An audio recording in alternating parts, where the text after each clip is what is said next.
to Sunny's Food Court. ഇന്ന് നമ്മളൊരു chocolate കേക്കാണ് റെഡിയാക്കാനായിട്ട് പോകുന്നത്. ഇത് ഓവണും ബീറ്ററും ഒന്നും യൂസ് ചെയ്യാതെയാണ് ചെയ്യുന്നത്. അതുപോലെ ഇതിൽ മുട്ടയോ അതുപോലെ കണ്ടൻസ്ഡ് മിൽക്കോ ക്രീമോ ഒന്നും തന്നെ ചേർക്കുന്നില്ല. ഇതൊന്നും ചേർക്കാതെ തന്നെ നല്ല ടേസ്റ്റി ആയിട്ടുള്ള ചോക്ലേറ്റ് കേക്കാണ്. അപ്പോൾ നമുക്കിതെങ്ങനെയാണ് തയ്യാറാക്കുന്നതെന്ന് നോക്കാം. അതിനു മുമ്പ് ഇതിന് വേണ്ടിയിട്ടുള്ള ഇൻഗ്രീഡിയൻസ് എന്തൊക്കെയാണെന്ന് നോക്കാം.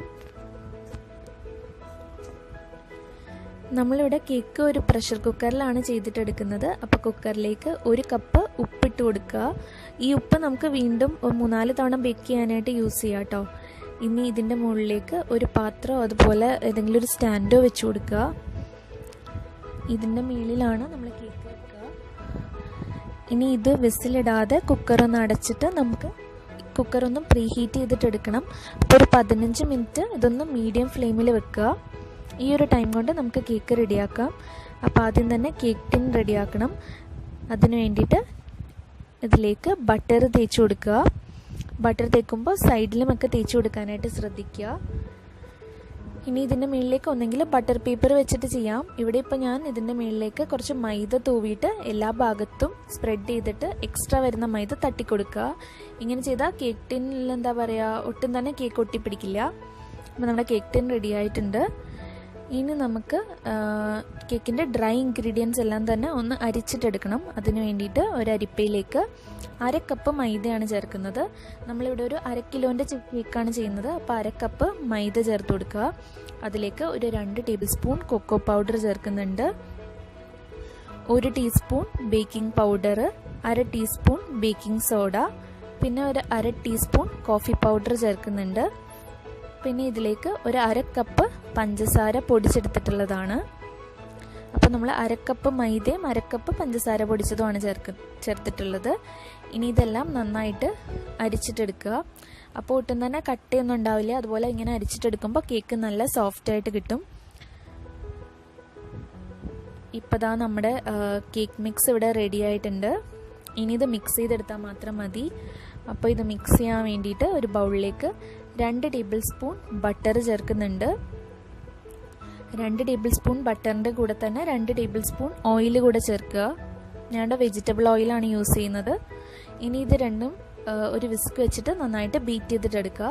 അപ്പോൾ ഇലക്ട്രിക് ബീറ്റർ ഒന്നും യൂസ് ചെയ്യേണ്ട ആവശ്യമില്ല. ഒരു വിസ്ക് വെച്ചിട്ട് നന്നായിട്ട് അല്ലെങ്കിൽ ഒരു സ്പൂൺ വെച്ചിട്ടോ മിക്സ് ചെയ്തിട്ടെടുത്താൽ മതി. ഇനി ഇതിലേക്ക് നമ്മൾ റെഡിയാക്കി വെച്ചിരിക്കുന്ന കേക്ക് മിക്സ് ചേർത്ത് കൊടുക്കുക. കുറേശ്ശെയായിട്ട് ചേർത്തിട്ട് ഒരു ഭാഗത്തേക്ക് മിക്സ് ചെയ്തെടുക്കുക. അപ്പോൾ നമ്മൾ ഈ കേക്ക് മിക്സ് ചെയ്തെടുക്കുന്നത് പാലൊഴിച്ചിട്ടാണ്. അപ്പോൾ ഞാനിവിടെ 1/2 കപ്പ് പാലെടുത്തിട്ടുണ്ട്. ഇളം ചൂടുള്ള പാലാണ് എടുക്കേണ്ടത്. അപ്പോൾ പാല് കുറേശ്ശെ ചേർത്തിട്ട് മിക്സ് ചെയ്യുക. ആദ്യം തന്നെ ഒരുമിച്ച് ചേർക്കരുത്, കാരണം നമുക്ക് ബാറ്ററിൻ്റെ ആ ഒരു കൺസിസ്റ്റൻസി നോക്കിയിട്ട് വേണം ചേർക്കാൻ വേണ്ടിയിട്ട്. അപ്പോൾ കുറേശ്ശെ ചേർത്തിട്ട് നന്നായിട്ട് ഒരു ഭാഗത്തേക്ക് മിക്സ് ചെയ്യുക. കട്ടയൊന്നുമില്ലാതെ പയ്യെ മിക്സ് ചെയ്തിട്ടെടുക്കുക. അപ്പോൾ ഇപ്പോൾ കുറച്ചൊരു കട്ടിയുണ്ട് നമ്മുടെ ബാറ്ററിന്. അപ്പോൾ ഞാൻ ഇവിടെ ബാക്കി പാലൂടെ ചേർക്കുന്നുണ്ട്. അതുകൂടെ ചേർത്തിട്ട് നന്നായിട്ട് മിക്സ് ചെയ്യുക. ഇപ്പോൾ ദാ നമ്മുടെ ബാറ്റർ ഇവിടെ റെഡി ആയിട്ടുണ്ട്. ഇനി ഇതിലേക്ക് ലാസ്റ്റായിട്ട് നമ്മൾ ചേർക്കുന്നത് ഒരു 1/2 ടീസ്പൂൺ വാനില എസൻസും അതുപോലെ ഒരു 1/2 ടീസ്പൂൺ വിനീഗറും ചേർക്കുന്നുണ്ട്.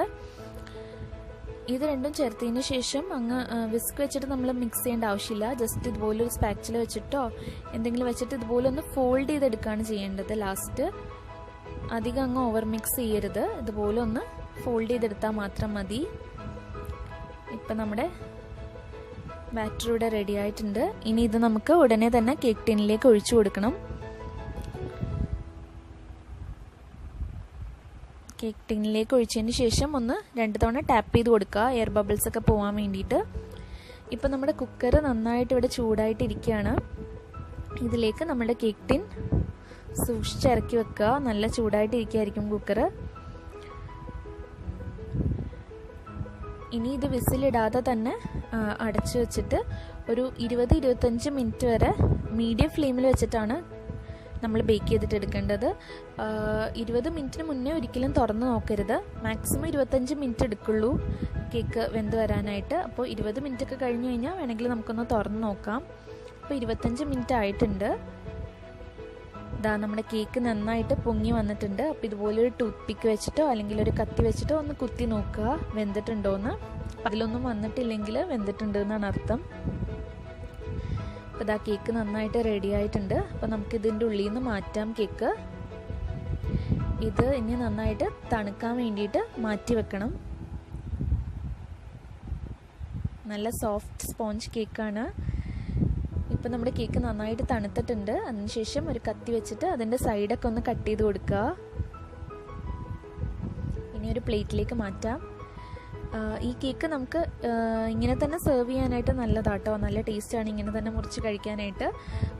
ഇനി ഇതിലൊന്നും ചെയ്തില്ലെങ്കിൽ കുഴപ്പമൊന്നുമില്ല. ഞാൻ ജസ്റ്റ് ഇതൊന്ന് ഡെക്കറേറ്റ് ചെയ്യാൻ വേണ്ടിയിട്ട് ഇതിൻ്റെ പുറത്തൊരു ചോക്ലേറ്റ് ഫ്രോസ്റ്റിംഗ് പോലെ ചെയ്യുന്നുണ്ട്. അപ്പോൾ അതിന് വേണ്ടിയിട്ട് ഒരു 2 ടേബിൾ സ്പൂൺ ബട്ടർ ചേർക്കുന്നുണ്ട്. അതിലേക്ക് ഒരു 1/4 കപ്പ് പഞ്ചസാര പൊടിച്ചതാണ്. 1 ടേബിൾ സ്പൂൺ കൊക്കോ പൗഡർ ചേർക്കുന്നുണ്ട്. പിന്നെ കുറച്ച് പാലൊഴിച്ചിട്ട് ഇതൊന്ന് മിക്സ് ചെയ്തിട്ടെടുക്കുക. അപ്പോൾ പാലിൻ്റെ അളവ് നിങ്ങൾക്ക് ഇഷ്ടമനുസരിച്ച് ഒഴിക്കാം. നിങ്ങൾക്കൊരു ക്രീം പോലെ ചെയ്യണമെങ്കിൽ കുറച്ച് പാലൊഴിച്ചിട്ട് നന്നായിട്ട് ബീറ്റ് ചെയ്തെടുത്താൽ ക്രീം പോലെ ചെയ്യാം. ഞാനിപ്പോൾ കുറച്ച് പാലൊഴിച്ചിട്ട് ഇതെന്താ പറയുക, ഈ ഒരു രീതിയിലാണ് എടുക്കുന്നത്. എന്നിട്ട് കേക്കിൻ്റെ പുറത്തേക്ക് ഇത് ഒഴിച്ചു കൊടുക്കുക. ഇത് ചെയ്യുമ്പോൾ കേക്ക് ഒന്നും കൂടെ നല്ല ടേസ്റ്റി ആയിട്ട് കിട്ടും കേട്ടോ. ആ ഒരു ചോക്ലേറ്റി ടേസ്റ്റും കൂടെ, ക്രീം ഒരു ടേസ്റ്റ് ഉണ്ടാവുമല്ലോ പുറത്ത്. അപ്പോൾ ഇതൊഴിച്ചതിന് ശേഷം എല്ലാ ഭാഗത്തും സ്പ്രെഡ് ചെയ്ത് കൊടുക്കുക. അതുപോലെ സൈഡിലും ഒക്കെ തേച്ച് കൊടുക്കുക. ഇപ്പോൾ ഇതാ നമ്മുടെ കേക്ക് ഇവിടെ റെഡി ആയിട്ടുണ്ട്. ഞാൻ കുറച്ച് ചെറിയൊക്കെ വെച്ചിട്ട് ഡെക്കറേറ്റ് ചെയ്തിട്ടുണ്ട്. ഇനി ഇത് ഫ്രിഡ്ജിൽ വെക്കണം കേക്ക് നന്നായിട്ട് സെറ്റ് ആവാൻ വേണ്ടിയിട്ട്. എന്താ ഞാൻ അത് മുറിച്ച് കാണിച്ചു തരാം. നല്ല സോഫ്റ്റ് കേക്കാണ്, അതുപോലെ കഴിക്കാൻ നല്ല ടേസ്റ്റിയുമാണ്. എന്താ പറയുക, എളുപ്പമല്ലേ വീട്ടിലുണ്ടാക്കാനായിട്ട്. അപ്പോൾ എല്ലാവരും ഒന്ന് ട്രൈ ചെയ്തിട്ട് അഭിപ്രായങ്ങളൊക്കെ കമൻറ്റ് ചെയ്യാനായിട്ട് മറക്കരുത് കേട്ടോ. അതുപോലെ വീഡിയോ ഇഷ്ടമായിട്ടുണ്ടെങ്കിൽ ലൈക്ക് ചെയ്യാനും ഷെയർ ചെയ്യാനും ഒന്നും മറക്കരുത്. നിങ്ങളുടെ അഭിപ്രായങ്ങളൊക്കെ കമൻറ്റ് ചെയ്യുക. അതുപോലെ ചാനൽ സബ്സ്ക്രൈബ് ചെയ്യാത്തവരുണ്ടെങ്കിൽ വേഗം ഒന്ന് സബ്സ്ക്രൈബ് ചെയ്യൂ കേട്ടോ. അപ്പോൾ നെക്സ്റ്റ് വീഡിയോയിൽ കാണാം. താങ്ക്